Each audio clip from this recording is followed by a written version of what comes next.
Sangareddy district Zaheerabad mandal మనకు ఏంటంటే ఇది జైరాబాద్ టు కోహిర్వెల్లి రోడ్. ఇది రోడ్కి మనకు ఏంటంటే మనకు 8 acres ల్యాండ్ సేల్కి వచ్చింది.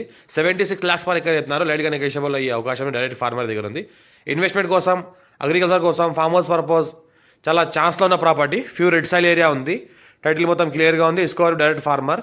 ఏంటంటే ఇది ఏదైతే రోడ్ ఉందో మనకు జైరాబాద్ టు మనకు కోహిర్వెల్లి రోడ్. ఇది ఈ రోడ్కి మనకు ఏంటంటే ఫస్ట్ బిట్ ఉంటుంది. మనకు ఈ రకంగా గేట్ ఫెన్సింగ్ అంతా వేస్తున్నది. లోపల చిన్న మనకు ఏంటంటే ఒక గోదాం ఉంటుంది. ఇంకోటి ఏంటంటే మనకు few red సైల్ area, full water source కలిగిన ఏరియా. మనకు బోర్ కూడా వేసుకుంటే బోర్ కూడా పడుతుంది. ఈ 33 feet అక్షవాడ దారి. ఇది దారికి మనకు ఫస్ట్ బిట్ ఉంటుంది. బ్లాక్ టాప్ రోడ్ అనుకొని ఈ దారి కంటిన్యూగా ముందుకు వెళ్తూ ఉంటుంది. ఆ దారికి మనకి ఏంటంటే ల్యాండ్ ఉంటుంది. Pure red సైల్ area. టైటిల్ మొత్తం క్లియర్గా ఉంది. స్కోర్ డైరెక్ట్ ఫార్మర్ దగ్గర ఉంది. ఇన్వెస్ట్మెంట్ కోసం చాలా best property. NH65 Mumbai just 3 kilometer డిస్టెన్స్లో ఉంటుంది. బిఫోర్ జైరాబాద్ కన్నా ముందే ఈ ప్రాపర్టీ ఉంటుంది. ఇంకా లైట్గా నెగోషియబుల్ అయ్యే అవకాశం కూడా ఉంటుంది. డైరెక్ట్ ఫార్మర్ దగ్గర ఉంది. ఎవరికైనా ఛాన్స్లో ప్రాపర్టీ కావాలకుంటే షేర్ చేయండి. మీ ఫ్రెండ్ సర్కిల్లో కూడా షేర్ చేయండి. మా ఛానల్ని ఫస్ట్ టైం సబ్స్క్రైబ్ చేసుకోండి. మీ ఫ్రెండ్స్ షేర్ చేయండి. లొకేషన్ పెడతామని చూస్తూ ఉండండి. ఏదో అనిపిస్తుందో ఈ ప్రాపర్టీ మొత్తం స్క్వేర్ ఉంటుంది.